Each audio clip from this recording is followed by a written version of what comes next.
Muito bom dia, muito boa tarde, muito boa noite, depende do horário que você for ver esse vídeo aqui. Eu sou o Christian Barbosa, sou especialista no assunto de produtividade, falo disso há mais de 20 anos e queria em primeiro lugar te pedir para você que ainda não é inscrito no meu canal, vem aqui embaixo no botão e clica no assinar, porque assim você me ajuda e toda vez que eu falar sobre esses temas de produtividade, tecnologia, inteligência artificial, empreendedorismo, que são os assuntos que eu falo, vão estar indo em primeira mão aí para você.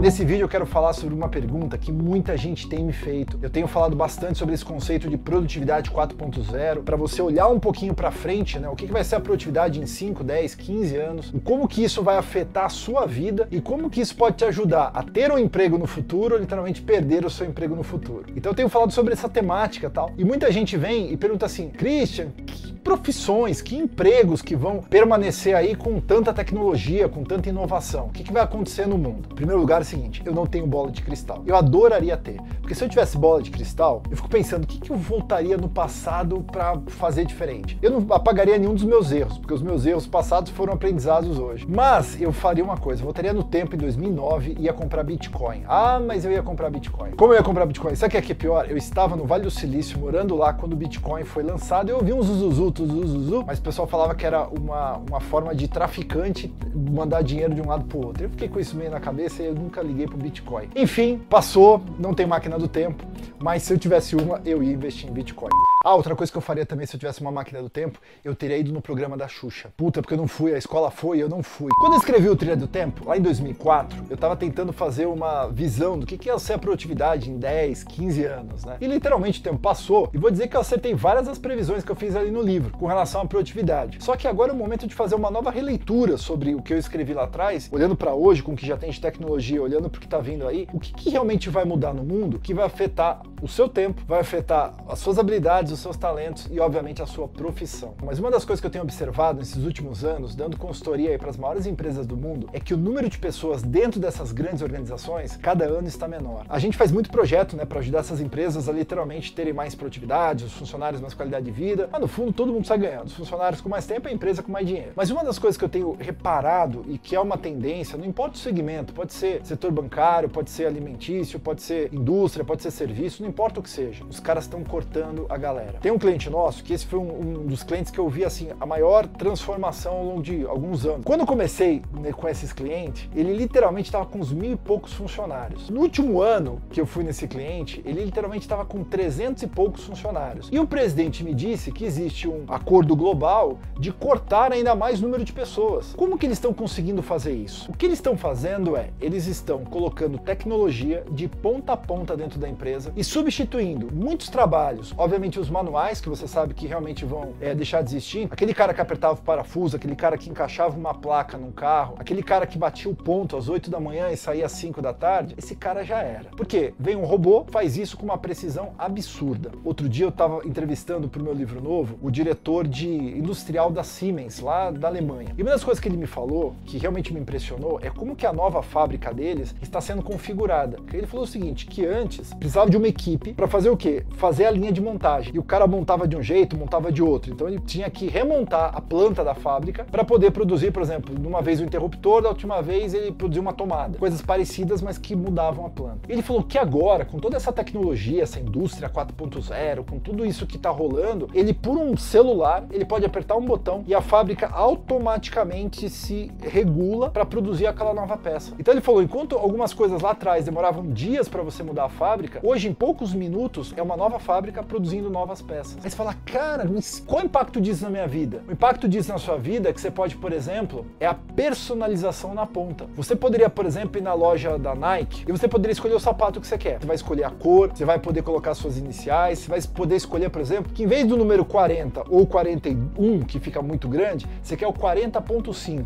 você quer o 40,5. E eles vão fabricar um tênis exatamente com aquela sua especificação. Com toda a tecnologia, isso já é totalmente extremamente viável hoje. Inclusive já tem gente fazendo isso. A gente tem que entender que os trabalhos manuais, esses realmente já eram. O chão de fábrica vai ser cortado, cada vez menos pessoas ali dentro. Aí a gente vai falar de outros tipos de trabalho, que é aqueles trabalhos que teoricamente eles usam mais o teu cérebro, tal, que você tem que pensar. Porém, tudo hoje está ameaçado. Porque a tecnologia, ela tá numa pegada tão rápida, que, por exemplo, fala assim, um trabalho que nunca vai ser ameaçado, o programador. Você vai lá e fala assim, um programador, porque ele programa a máquina, ele programa o software, ele nunca vai ser trocado. Gente, hoje já existem softwares, iniciativas de inteligência artificial, que uma pessoa sem conhecimento nenhum, ele fala pro programa, com a voz dele, fala assim, ó, eu queria um programa que fizesse cadastro de clientes, eu queria que o meu cliente tivesse o nome dele, o e-mail, o telefone e o endereço. E o sistema falou, ok, vou gerar o sistema. E o próprio sistema de inteligência artificial cria o sistema para você. Cara, nem programador mais tem emprego garantido. Então, ou seja, todas as profissões, elas vão ser afetadas pela tecnologia. Algumas mais rápido e outras de uma forma um pouco mais lenta, mas todas vão ser afetadas pela tecnologia. Aí você fala assim, cara, mas e minha profissão? Eu sou advogado, eu sou arquiteto, eu sou dentista, eu sou engenheiro, eu sou fonoaudiólogo, eu sou fisioterapeuta. Todas essas profissões que a gente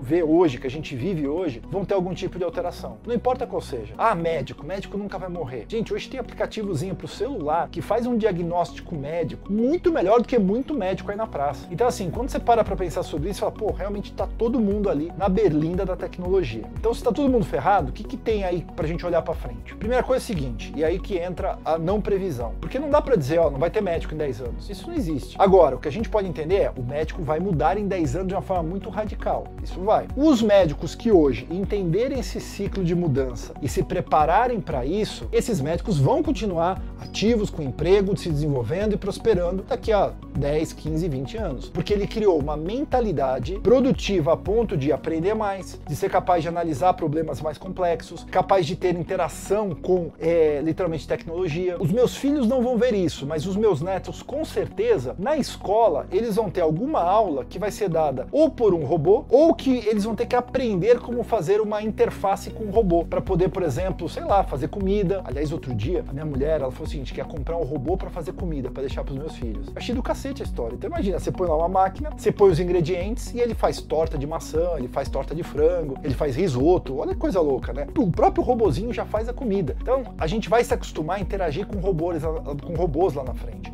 E as crianças principalmente. Você tem que entender assim, tá? Se várias profissões não vão existir, você tem que entender que muitas outras novas profissões vão ser criadas. Eu penso o seguinte, as profissões atuais hoje, elas não vão desaparecer completamente, elas vão mudar completamente. Então existe uma diferença entre desaparecer e mudança, né? Ou seja, tem coisas que você fazia teoricamente manualmente, que você vai ter que fazer com uma máquina, ou a máquina vai fazer por você. Então isso é uma mudança. Então quem usar a máquina a seu favor, muda completamente o seu jogo. Porém, você também tem que entender que novas profissões estão sendo geradas, que você nem imagina que existem. Por exemplo, você é um psicólogo hoje, você vai lá, ajuda pessoas e tudo mais. No futuro, você pode ser um treinador de empatia cibernética. O que é isso? É uma pessoa que ajuda as máquinas, um robô, por exemplo, a ter uma interface, uma empatia mais humana com seus operadores. Isso é uma nova profissão que vai existir. Você vai ter, por exemplo, programadores de áreas espaciais para drones veiculares, que é o Uber tá fazendo aquele carrinho que é um drone. E literalmente, o que são esses carros? Ele é um tipo um helicóptero, é um carro voador que ele voa, leva 4 pessoas sem passageiro. Só que vai ter que ter alguém aí numa central para ficar de olho nisso, como se fossem os controladores de voo, mas vão ser caras que vão coordenar drones voadores, aí vamos dizer assim. Então muito emprego vai ser criado. Então assim, se vai ter muito emprego vai ser criado, e empregos que vão deixar de existir, como que eu me preparo para isso? Aí é que tá o negócio. O que você tem que aprender? E tem várias habilidades, que a gente chama de soft skills, porque você vai ter que aprender que você tá mudando a todo momento. Então não adianta você aprender uma tecnologia hoje, porque essa tecnologia em 5 anos é outra. O que você tem que aprender? Primeiro, aprender como aprender. O que é isso? As pessoas não sabem aprender hoje. A pessoa lê um livro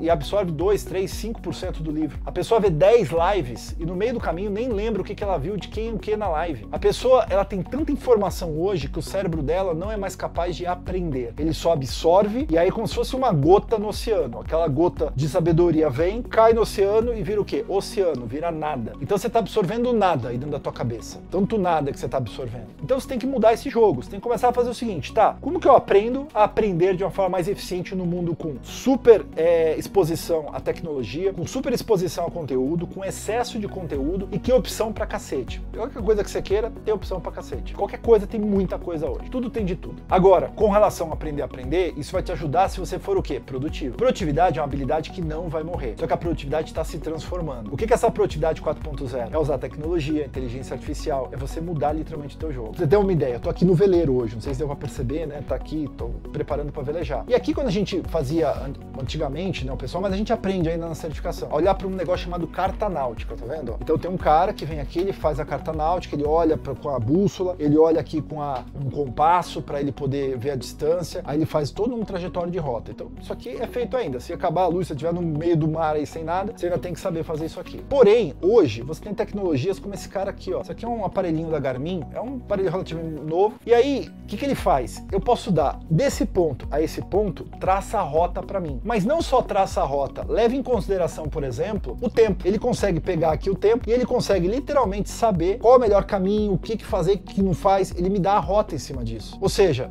hoje, com tanta inteligência artificial que tem na palma da minha mão, com GPS ultra preciso, e eu posso me conectar em qualquer lugar do mundo, porque isso aqui ele manda por satélite mensagens, SMS, e-mail e o próprio tempo, eu consigo estar muito mais seguro. Usar esse tipo de tecnologia para o meu dia a dia como velejador me dá mais segurança, mais praticidade, mais velocidade. Porém, eu não posso esquecer de aprender como que eu vejo a carta náutica. Eu sempre olho a carta náutica do papel. Por quê? Simplesmente porque é um backup. Toda tecnologia é boa, mas tecnologias falham. Aí vem uma pessoa e fala assim, Christian, por trás de toda máquina tem um ser humano. E eu falo, isso é verdade, para nossa geração hoje. Para daqui talvez a 2, 3 gerações, por trás de qualquer máquina, vai ter uma máquina que vai desenvolver essa máquina. Enfim, não quero dizer que hoje a gente vai viver o mundo do exterminador do futuro, porém, você tem que se preparar. Então, ó, falei de aprendizagem acelerada, falei de produtividade. Terceira coisa que você tem que aprender, tecnologia. Tem que botar tecnologia no seu dia. Que nem isso, exatamente esse exemplo aqui que eu dei do velejar, do autorroteamento. Tem que botar, você tem que saber, você tem que gostar, mas eu não gosto. Cara, tem que estar próximo, tem que estar na sua rotina, tem que estar você falando com o seu celular, você falando com uma Alexa, com um Google da vida, que te ajuda a fazer coisas. Então, quando você traz isso mais próximo, fica mais natural, você tem mais facilidade de aprender e, por consequência, de dominar a tecnologia e não ser dominada por ela. Bem, esse assunto é grande, a gente vai falar mais sobre ele aqui no canal. Então faz assim, coloca aqui os teus comentários, o que você achou dessa reflexão sobre esse futuro, o que vai rolar, o que não vai rolar. Vou continuar esse assunto, então não deixe de acompanhar. Se você ainda não se cadastrou, vem aqui no sininho, aperta o sininho para você receber notificação, aperta o botão de se inscrever, porque vai ter muito conteúdo legal sobre esse assunto de produtividade 4.0. Vamos andando, porque quem corre perdeu o bonde, a tecnologia passou por cima e você não aproveitou a vida. Até a próxima!